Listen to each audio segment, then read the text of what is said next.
नमस्कार साथियों, Sonu competition classes में आप सभी का स्वागत है। मैं दिनेश। जैसा कि अपन ने लास्ट क्लास में विटामिन्स के बारे में डिस्कशन किया था और आज अपन एक बायोलॉजी का नया टॉपिक स्टार्ट करने जा रहे हैं, वो है ह्यूमन हेल्थ एंड डिजीज, मानव स्वास्थ्य और रोग। मानव स्वास्थ्य और रोग।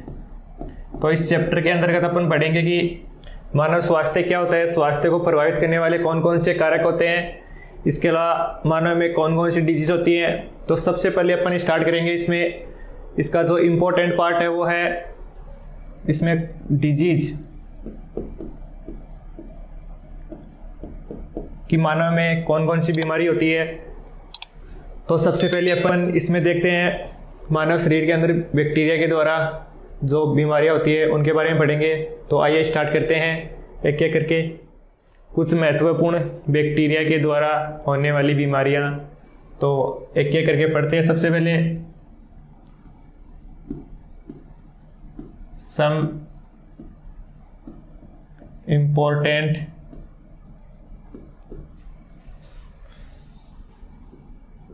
Bacterial disease.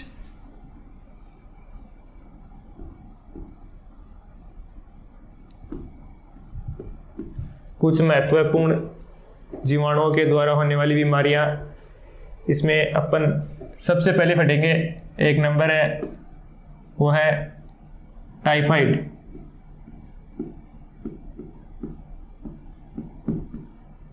टाइफाइड, इसका दूसरा नाम है वो है enteric fever.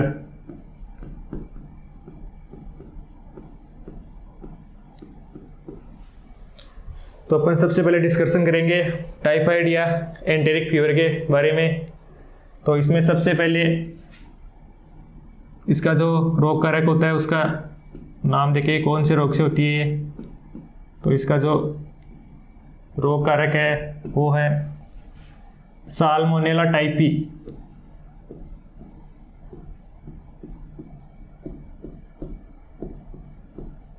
Salmonella typhi bacteria.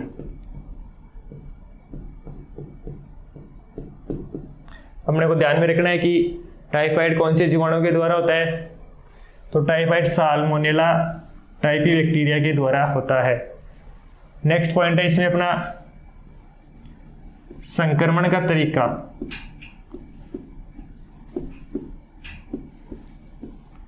कि ये रोग अपने शरीर में किस प्रकार से होता है, फैलता है।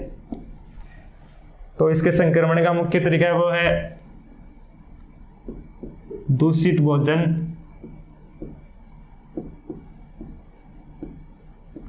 और जल।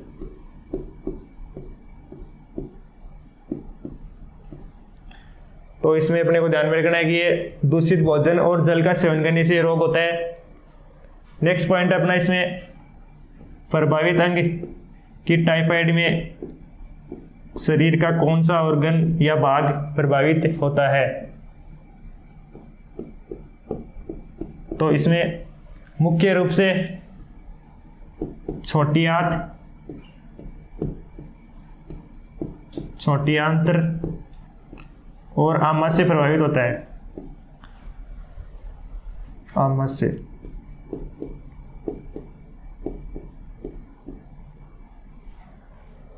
उसके बाद में नेक्स्ट पॉइंट है इसके लक्षण।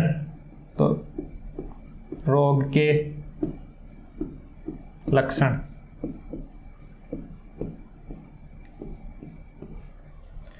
तो इसमें अपने को रोग के लक्षण पता होने चाहिए कि एक तो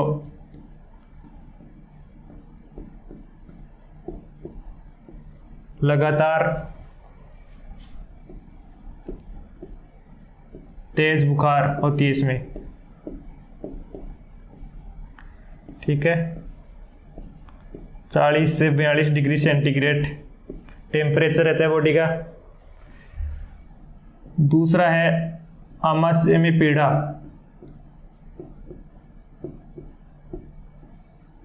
आमाशय में पीड़ा रहती है। इसके अलावा बॉडी में कमजोरी आ जाती है।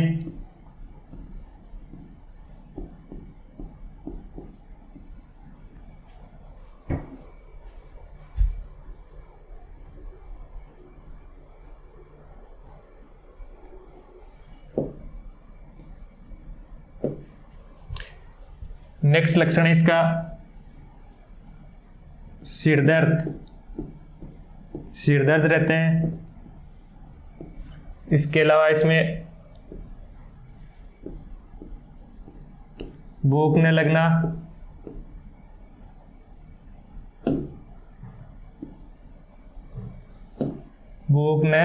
लगना, कब्ज आदि की समस्या रहती है। और कई बार यदि शुरुआती अवस्था में पता नहीं चलता और समय पे इलाज नहीं करवाया जाए तो गंभीर मामलों में इसमें आंत में छेद हो जाते हैं और व्यक्ति की मृत्यु भी हो सकती है। आंत में छेद या घाव हो जाते हैं जिसकी वजह से व्यक्ति की मृत्यु भी हो सकती है।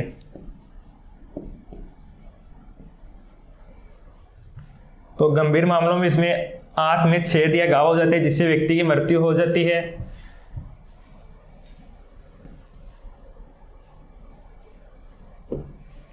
अब है इसका नेक्स्ट पॉइंट है बचाव, उपचार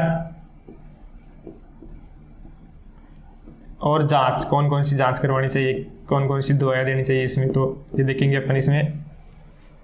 तो सबसे पहले इसका एक इम्पोर्टेंट टेस्ट होता है, वो है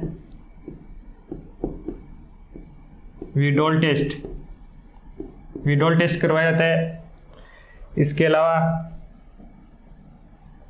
एंटीबायोटिक दी जाती है व्यक्ति को, एंटीबायोटिक्स जैसे सिप्रोफ्लोक्सिन। थोड़ा सा ध्यान में रखना है। इसके अलावा व्यक्तिगत स्वच्छता रखनी चाहिए।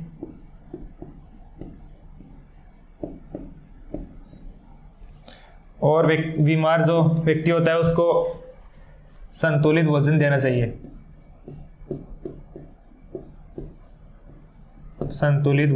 चाहिए। तो ये सब बातें टाइफाइड के बारे में ध्यान में रखनी है कि टाइफाइड कौन से बैक्टीरिया के द्वारा होता है। तो टाइफाइड साल्मोनेला टाइफी जीवाणु के द्वारा होता है। इसके अलावा इसके जो संक्रमण का तरीका है वो है दूषित जल और भोजन। उसके बाद में नेक्स्ट पॉइंट है कि इसमें कौन कौन से ऑर्गन प्रभावित होते हैं। तो इसमें मुख्य रूप से छोटी आंत और आमाशय प्रभावित होता है। उसके बाद में इसके लक्षण और लास्ट पॉइंट है इसके बचाव और उपचार। उसमें अपने को मुख्य रूप से याद रखना है वीडोल टेस्ट, कई बार एग्जाम में पूछा जा चुका है, तो ये ध्यान में रखना है। अब है नेक्स्ट बीमारी है 2 नंबर की, वो है न्यूमोनिया।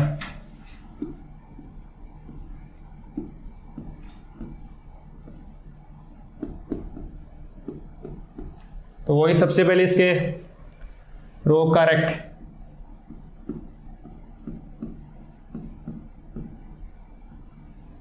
तो इसका रोग कारक है वो है स्ट्रेप्टोकोकस,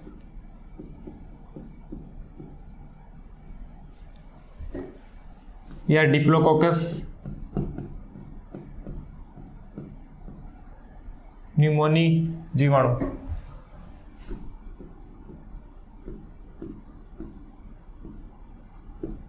न्यूमोनी बैक्टीरिया।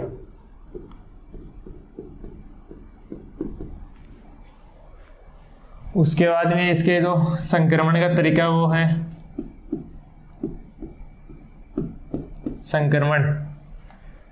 तो ये रोग मुख्य रूप से जो संक्रमित व्यक्ति होता है उसके द्वारा छींकने या खांसने से निकलने वाले बिंदुकों के या जो छोटी छोटी बूंदें होती है जल की, वो शरीर स्वस्थ व्यक्ति के शरीर में प्रवेश करने से ये रोग फैलता है। इसके अलावा संक्रमित व्यक्ति के द्वारा उपयोग में ली गई वस्तुओं के संपर्क में आने से ये बीमारी फैलती है। तो इसमें मेंशन कर लेते हैं थोड़ा सा, संक्रमित व्यक्ति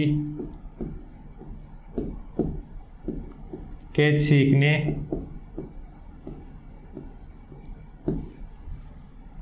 या खांसने से निकलने वाले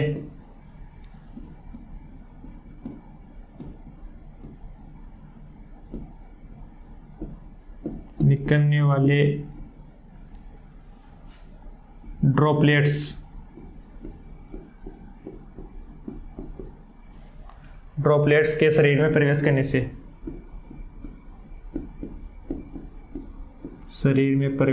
से,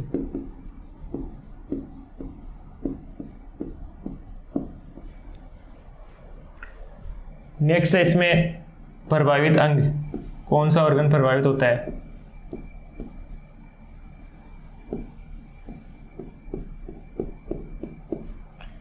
तो इस बीमारी में मुख्य रूप से जो फेफड़े होते हैं उनकी वायु कुपिकाएं प्रभावित होती है।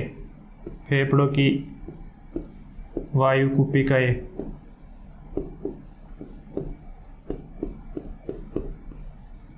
तो इसमें अपने को ध्यान में रखना है कि प्रभावित अंग कौन सा होता है। तो इसमें मुख्य रूप से फेफड़ों की वायु कुपिकाएं प्रभावित होती हैं। उसके बाद में देखते हैं इसके लक्षण, कौन कौन से लक्षण होते हैं इस बीमारी में।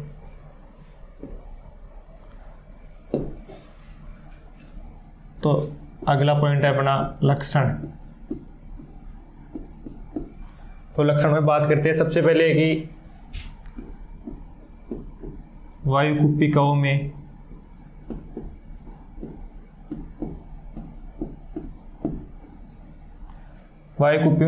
कुपिकाओं में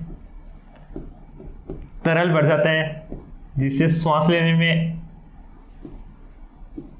कठिनाई होती है। श्वास लेने में कठिनाई।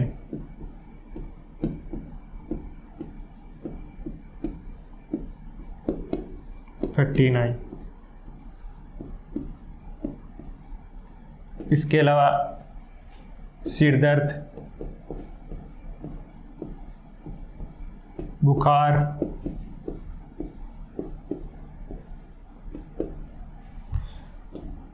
हल्की खांसी,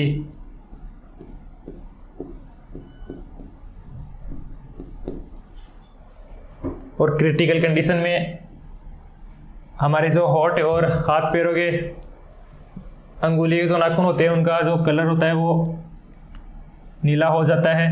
तो इसमें होठ और अंगुलियों के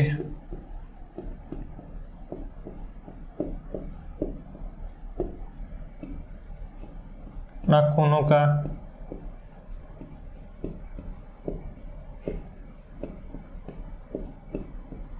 रंग गहरा नीला हो जाता है।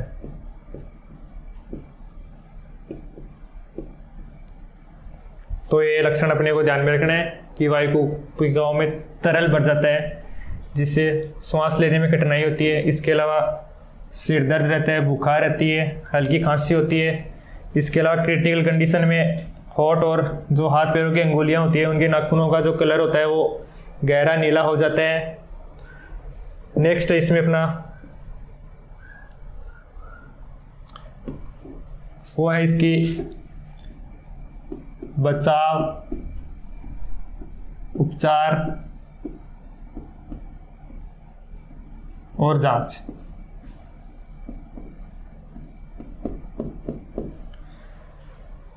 तो इसमें एक तो चेस्ट एक्सरे करवाया जाता है। इसके अलावा एंटीबायोटिक दी जाती है।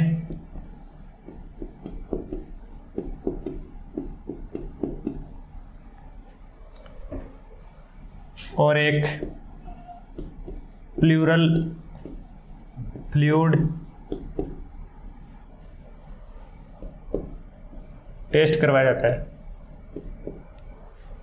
तो ये चीज़ ध्यान में रखनी है। एक तो चेस्ट एक्सरे, इसके अलावा एंटीबायोटिक्स दी जाती है, और तीसरा है प्लूरल फ्लूइड टेस्ट करवाया जाता है, PFT बोलेंगे जिसको शॉर्ट है।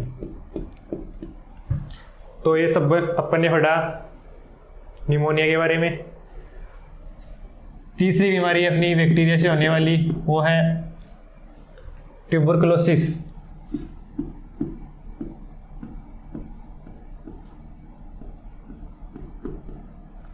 जिसको अपन टीबी भी बोलते हैं। वो सबसे पहले इसके रोग कार्य के बारे में बात करेंगे।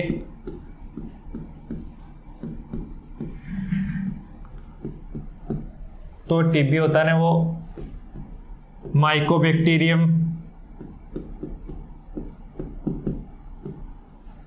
ट्यूबरकुलोसिस बैक्टीरिया द्वारा होता है।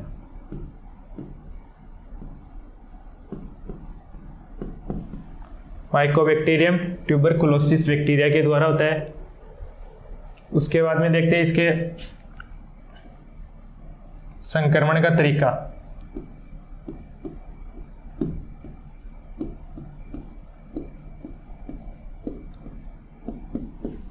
तो संक्रमण का तरीका वही न्यूमोनिया के जैसा, संक्रमित व्यक्ति के छींकने या खांसने से निकलने वाले जो ड्रॉपलेट्स होते हैं छोटे छोटे, उनके शरीर में प्रवेश करने से। तो इसमें अपन लिख देते हैं लेट्स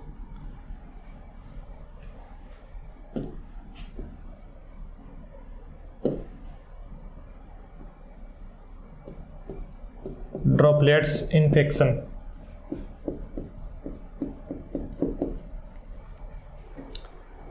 उसके बाद में बात करेंगे अपन प्रभावित अंग।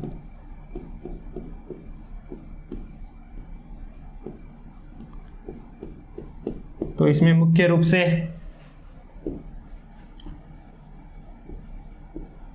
लंग्स प्रभावित होते हैं, लंग्स। इसके अलावा जो अपने शरीर में स्प्लीन होता है, प्लीहा, स्प्लीन, हड्डियां, बोन्स। इसके अलावा लीवर,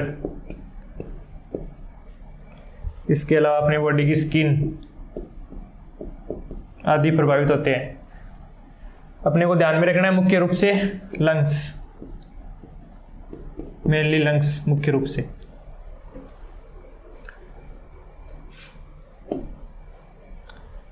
ये हो गया अपना प्रभावित अंग। उसके बाद में बात करेंगे कि इसमें कौन कौन से लक्षण होते हैं। तो इसमें नेक्स्ट है लक्षण। तो लक्षण में सबसे पहले है, एक तो लगातार हल्की खांसी रहती है, लगातार हल्की खांसी।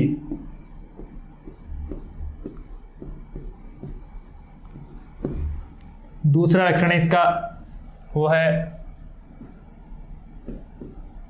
कफ के साथ खून का आना।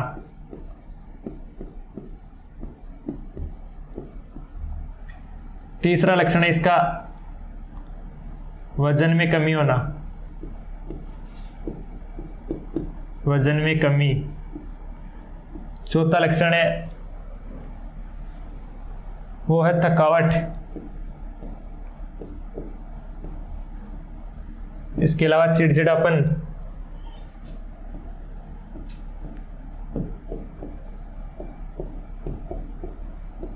चिड़चिड़ापन रहता है व्यक्ति में, मानसिक रूप से डिस्टर्ब होता है। इसके अलावा शाम के समय हल्की बुखार रहती है, शाम के समय हल्की बुखार।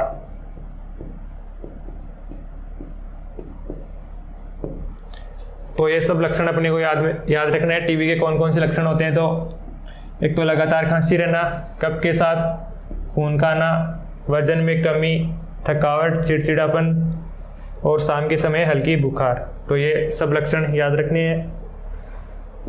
उसके बाद में बात करते हैं इसके बचाव, उपचार और जांच की। तो इसमें नेक्स्ट पॉइंट है अपना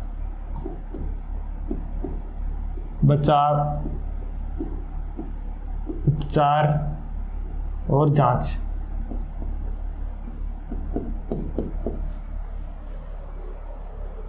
तो इसमें इंपॉर्टेंट है, एक तो टीबी के अंतर्गत मॉन्टेक्स टेस्ट किया जाता है। इसके अलावा बीसीजी का टीका लगाया जाता है, बीसीजी वैक्सीन लगाई जाती है। और एक मेडिसिन का ध्यान में रखना है, वो है रिम्फाप्सिन,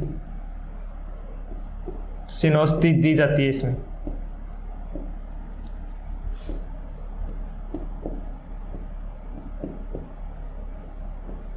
तो मुख्य रूप से अपने को ये 2 चीज़ ध्यान में रखनी, एक तो मॉन्टेक्स टेस्ट करवाया जाता है, इसके अलावा BCG का टीका लगाया जाता है। तो ये सब पढ़ा अपन ने TB के बारे में। नेक्स्ट डिजीज अपनी 4 नंबर की, वो है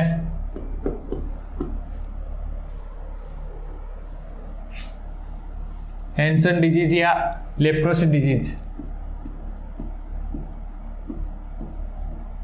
हैंसन या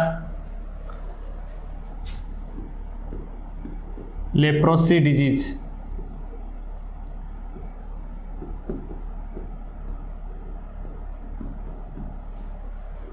तो सबसे पहले बात करते हैं इसके रोग कारक की।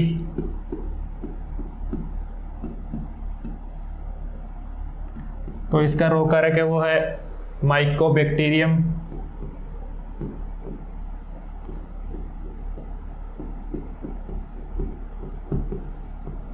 Mycobacterium leprae.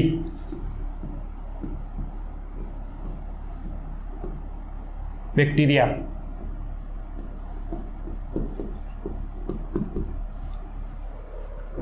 उसके बाद में इसका जो संक्रमण का तरीका वो है संक्रमण का तरीका, तो वही निमोनिया के समान ड्रॉपलेट इन्फेक्शन।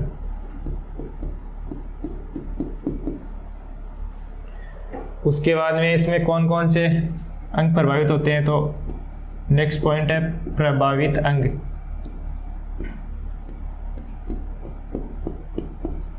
तो इसमें मुख्य रूप से एक तो त्वचा, मांसपेशियां,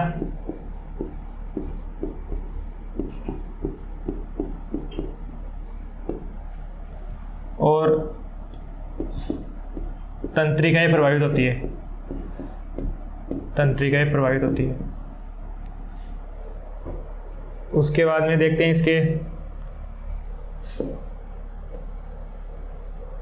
लक्षण, कौन कौन से लक्षण होते हैं इस बीमारी में।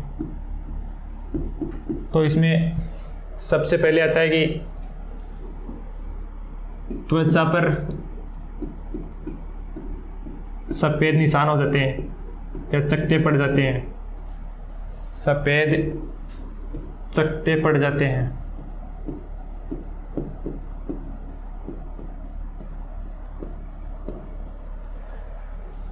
दूसरा है तंत्रिकाओं में सूजन आ जाती है, जिससे वो फूलकर मोटी हो जाती है। तंत्रिकाओं में सूजन। इसके अलावा अंगुलियां विकृत हो जाती है।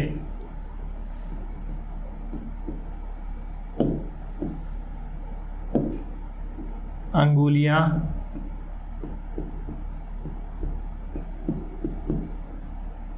विकृत हो जाती है।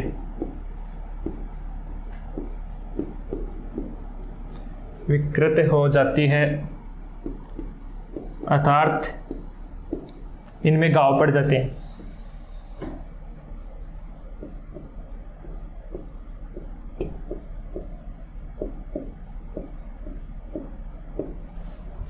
तो अपने को मुख्य रूप से 3 लक्षण याद रखने, एक तो त्वचा पर सफ़ेद चकत्ते पड़ जाते हैं, इसके अलावा तंत्रिकाओं में सूजन आ जाती है, अंगुलियां विकृत हो जाती है जिससे घाव पड़ जाते हैं।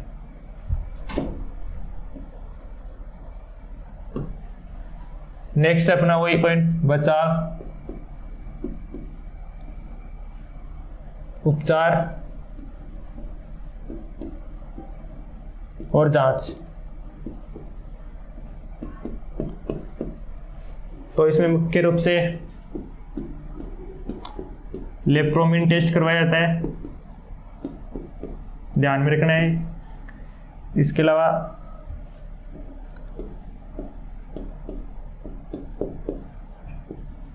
मल्टी ड्रग थेरेपी दी जाती है।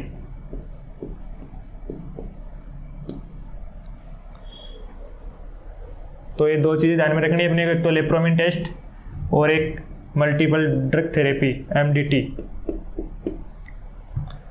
तो ये हो गया अपना हैंसन डिजीज। उसके बाद में तो आज की क्लास में अपन ने मुख्य रूप से 4 बीमारियों के बारे में डिस्कशन किया। उसमें फर्स्ट बीमारी है वो है टाइफाइड या एंटेरिक फीवर, और सेकंड बीमारी है वो है निमोनिया, और थर्ड है ट्यूबरकुलोसिस या टीबी, और चौथी बीमारी है वो है हैंसन डिजीज या लेप्रोसी डिजीज। तो आज के लिए इतना ही, नेक्स्ट क्लास में इसको कंटिन्यू करते हैं। तब तक के लिए धन्यवाद।